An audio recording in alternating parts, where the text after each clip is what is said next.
안녕하세요. 동국대학교 안영찬 교수입니다. 저 안영찬 교수의 2026 비즈니스 클래스에 오신 것을 환영합니다. 이번 특강 주제는 SK카켄 시대적 요구의 솔루션을 제공입니다. 강의는 총 52강으로 구성될 예정입니다. 이번 강의에서는 건축 마감재 기업 SK카켄이 단열과 내화, 환경이라는 시대적 요구를 어떻게 사업 기회로 전환했는지, 그리고 인공지능을 활용해 건물의 문제를 진단하는 솔루션 기업으로 어떻게 확장할 수 있는지에 대해 살펴볼 예정입니다. 그럼 본격적으로 시작해 볼까요? 이번에 살펴볼 기업은 16번째 사례인 SK카켄입니다. 핵심 철학은 시대적 요구의 솔루션을 제공한다는 것입니다. 건축 소재와 친환경 솔루션, 현장 진단의 인공지능을 결합하면 건축 문제를 보다 정확하게 진단할 수 있는 가능성이 생기는 것입니다. 그러나 최종적으로 안전하고 지속 가능한 공간을 설계하고 책임지는 주체는 사람이라는 것이 이번 사례의 핵심 메시지입니다. 그렇다면 평범해 보이는 페인트 회사가 어떻게 시대의 문제를 해결하는 기업이 될 수 있었을까요? 일반적인 도료 사업은 색상이나 가격을 중심으로 경쟁하기 쉽습니다. SK카켄은 다른 길을 선택한 것입니다. 단열과 내화, 환경이라는 사회적 요구를 제품의 기능으로 전환한 것입니다. 결국 벽에 바르는 것이 단순한 도료가 아니라 고객의 문제를 해결하는 해결책이라는 관점이며 소재 기업의 진정한 차별화가 어디에서 시작되는지를 보여주는 사례입니다. 기업의 규모도 함께 살펴볼 필요가 있습니다. SK카켄은 1955년에 창업했으며 본사는 오사카에 위치한 건축 마감 도제 분야의 대표적인 기업입니다. 2025년 3월기 기준 매출은 1,097억 엔으로 전년 대비 3.4% 증가했고 순이익은 122.5억 엔으로 14.2% 증가한 것입니다. 연결 종업원은 2,378명이며 특히 내화 단열재 부문이 13.4% 성장했다는 점이 중요한 신호입니다. 이러한 성과의 배경에는 건축 시장 자체의 변화가 존재합니다. 과거에는 신축 건설이 늘어나면서 건축 도료 시장도 함께 성장하는 구조였습니다. 그러나 현재는 신축 감소와 함께 기존 건물을 오래 사용하기 위한 리뉴얼과 장수 명화의 중요성이 커지고 있는 상황입니다. 동시에 단열과 내화, 환경 관련 규제가 강화되면서 새로운 수요가 만들어지고 있는 것입니다. SK카켄은 이러한 변화 속에서 단순한 마감재 공급자를 넘어 건물의 성능을 개선하는 솔루션 기업으로 진화한 것입니다. 그 진화의 바탕에는 변하지 않는 기업의 철학이 존재합니다. 도료를 단순한 유행 상품이 아니라 시대의 요구를 담아내는 제품으로 바라보는 관점입니다. 그래서 범용 도료의 가격 경쟁에만 매달리기보다 기능성과 환경 대응 제품을 개발하는 방향을 선택한 것입니다. 여기에 고객 친화적인 사양 제한형 영업이 결합된 것입니다. 설계사무소와 시공사를 대상으로 어떤 제품을 어떤 조건에서 사용해야 하는지를 제안하는 능력이 중요한 성장 동력이 된 것입니다. 이 철학이 가장 분명하게 드러나는 영역이 단열과 내화입니다. 에너지 문제가 커지면 단열 마감재를 통해 에너지 절감이라는 해결책을 제공하고 화재 위험이 중요해지면 내화 소재를 통해 안전이라는 가치를 제공하는 방식입니다. 특히 설계 단계에서 제품이 사양으로 채택되면 실제 시공으로 이어질 가능성이 높아지면서 장기적인 수요 기반을 확보할 수 있는 것입니다. 내화 단열재 사업의 두 자릿수 성장은 사회 문제와 제품 개발의 방향을 연결한 결과로 이해할 수 있는 것입니다. 이를 하나의 운영 체계로 정리하면 매우 명확한 구조입니다. 입력 단계에서는 규제의 변화와 실제 시공 현장에서 발생하는 문제를 파악하는 것입니다. 실행 단계에서는 연구 개발과 사양 제한, 현장 기술 지원이 결합되는 것입니다.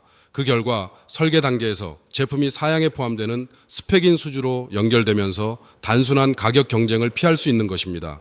결국 영업은 제품을 파는 기능이 아니라 규제와 현장의 문제를 기술적 해결책으로 번역하는 역할인 것입니다. 물론 성과만 존재하는 것은 아닙니다. 2025년 3월기 기준으로 매출 1,097억 엔과 순이익의 14.2% 증가는 견조한 수익성을 보여주는 지표이며 내화 단열재의 13.4% 성장도 새로운 성장축의 가능성을 보여주는 것입니다. 반면 일본의 신축 시장은 장기적인 축소 추세에 있고 수지와 용재 같은 원자재 가격 변동도 부담입니다. 여기에 해외 성장축을 얼마나 본격화할 것인가라는 과제도 남아있는 상황입니다. PFS 관점에서 평가하면 SK카켄의 점수는 50점 만점에 44점으로 B+ 등급입니다. 강점은 기능성 마감재의 기술 완성도를 의미하는 엑설런스, 사회 문제를 제품으로 해결하는 프로블럼 솔빙, 그리고 건물의 장수명화와 환경 대응에 기여하는 서스테이너빌리티입니다. 반면 보완할 영역은 시공 현장의 데이터를 조직 전체의 지식으로 축적하는 러닝과 영업 및 기술 인력의 현장 제한 권한을 강화하는 임파워먼트입니다. TPS의 관점으로 바라보면 SK카켄의 방식은 제조업의 기본 원리와도 연결됩니다. 겐치 겐부츠, 즉 현지 현물은 시공 현장의 문제를 직접 확인하고 개발에 반영하는 것입니다. 카이젠은 시공성과 내구성을 지속적으로 개선하는 활동이며 지독하는 품질 이상을 조기에 발견하고 차단하는 체계입니다. 결국 설계에서 시공, 유지, 보수에 이르는 전체 고객가치 흐름을 관리하는 것이 소재 기업에서도 중요한 경쟁력이 되는 것입니다. 여기에 인공지능을 결합하면 건물의 상태를 진단하는 능력을 한 단계 확장할 수 있는 것입니다. 고객 경험 영역에서는 외벽 사진을 활용해 열화 진단을 보조하고 사람은 적절한 보수 사양을 설계하는 방식입니다. 현장 운영에서는 다품종 수요를 예측해 생산 계획을 최적화하되 품질과 공급에 관한 최종 판단은 사람이 담당하는 것입니다. 조직학습에서는 흩어진 시공 사례를 검색하고 유사 문제를 추천함으로써 현장 맞춤형 제안을 지원하는 것입니다. 이러한 활용은 실제 도입 사실이 아니라 본 사례가 제안하는 활용 방향이라는 점도 구분해야 하는 것입니다. 이렇게 되면 기업의 역할 자체도 달라질 수 있는 것입니다. 과거에는 카탈로그와 경험을 중심으로 제품을 제안했다면 앞으로는 진단 데이터를 기반으로 처방하는 방식으로 전환할 수 있는 것입니다. 개발 역시 규제가 나온 뒤 대응하는 방식에서 문제를 미리 예측하는 선행 개발로 이동할 수 있는 것입니다. 고객과의 관계도 일회성 납품 거래에서 건물의 생애 주기를 함께 관리하는 파트너 관계로 발전할 수 있는 것입니다. 다만 시대의 요구에 답한다는 개발 철학만큼은 변하지 않아야 하는 것입니다. 한국의 건축 자재와 도료, 화학 소재, 기업 간 거래 부품 기업에도 중요한 시사점이 있는 것입니다. 단순히 기능성 제품만 출시한다고 SK카켄의 방식이 재현되는 것은 아닙니다. 사양 제한형 영업이 뒷받침되지 않으면 좋은 제품도 실제 채택으로 연결되기 어려운 것입니다. 따라서 한국의 건설 규제와 리모델링 시장 구조에 맞게 수정하면서 대리점의 물량을 밀어내는 판매 관행부터 바꿀 필요가 있는 것입니다. 목표는 스펙인 수주와 가격 협상력, 그리고 기술 브랜드 자산을 함께 확보하는 것입니다. 실행은 90일의 계획으로 구체화할 수 있는 것입니다. 오늘은 고객 산업이 직면한 사회적 문제 10가지를 먼저 나열하는 것입니다. 일주일 안에는 PFS 자가 진단을 실시하고 솔루션으로 전환할 수 있는 제품을 선정하는 것입니다.